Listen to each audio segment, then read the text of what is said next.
तो उन्होंने कहा समेट ले, हो रही है। तो इन्होंने अपनी चादर उतारी और वो कीचड़ जो है ना चादर में लपेटने लगे अपनी सारी।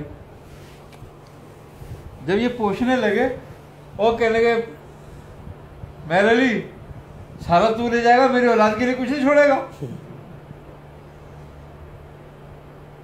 आपने वही अपनी चादर उठा ली, कहा सारा तू ले जा रहा, मेरे आगे तो कुछ छोड़ दे। इस तरह नेमत मिली थी आप।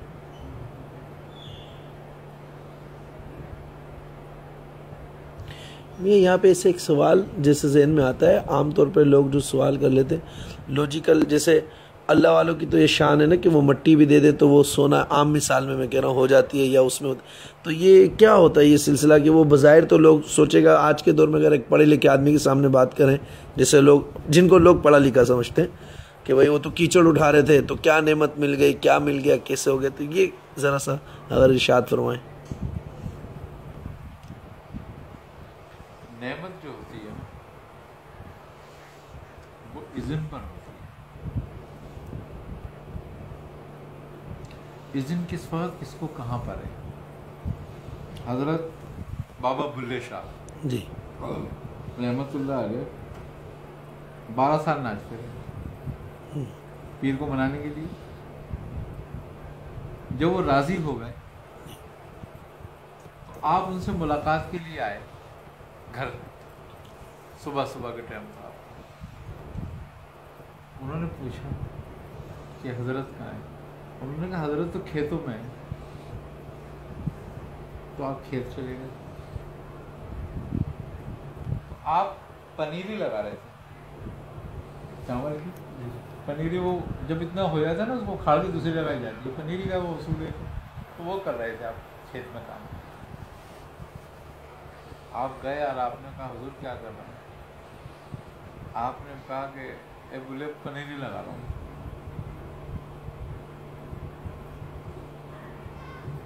तो आपने कहा हुजूर बात होने लगी।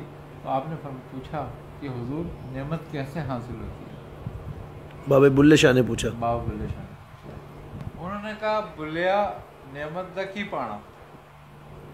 क्या नेमत द की पाना, इधरों पुटना तो इधरों लाना। आपने पनीर उखाड़ के दूसरे ने लगाई, आपको नेमत हासिल हो गई,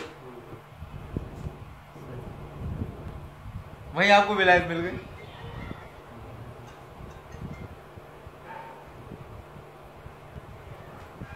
ये रमूज हैं, रमूज। हजरत ख्वाजा अबू सईद जी अबुल खैर, अबुल खैर, हजरत दाता गंजबख्श अली हजवेरी के चचा पीर होते थे आप। अल्लाह,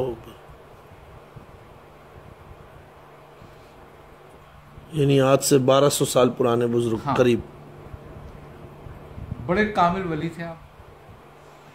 जब आपका विसाल होने लगा तो लोगों ने कहा कि हजरत आपने किसी को अपना जानशीन मुकर्रर नहीं किया। आपने फरमाया कि मेरा जानशीन अभी आया नहीं है। तो उन्होंने कहा फिर कब आएगा। आपने फरमाया कि मेरे विसाल के 3 साल बाद आएगा। तो कहा हुजूर अगर वो 3 साल के बाद आएगा तो उसकी शनाख्त क्या होगी। आपने फरमाया कि वो इस हाल में मेरे यहाँ आएगा कि उसके एक हाथ में शराब की बोतल होगी और एक हाथ में गिलास होगा।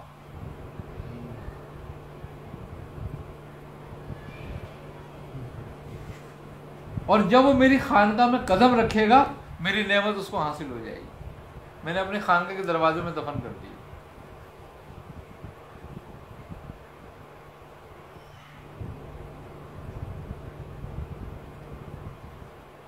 3 साल गुजर गए, कोई नहीं आया। जब आपके 3 साल के बाद तीसरा आपका उर्स हो रहा था तो एक शख्स मज़ार शरीफ में खानका में दाखिल हुआ। उसके एक हाथ में सुराही थी और एक हाथ में जाम था।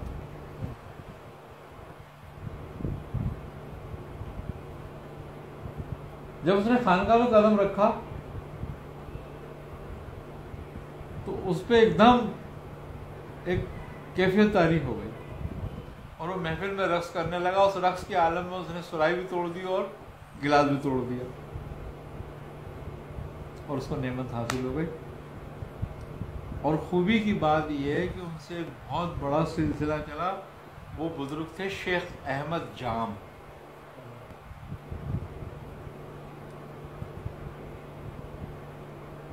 आप तरीक़त के इमाम कहलाए, रूहानियत के। रूहानियत।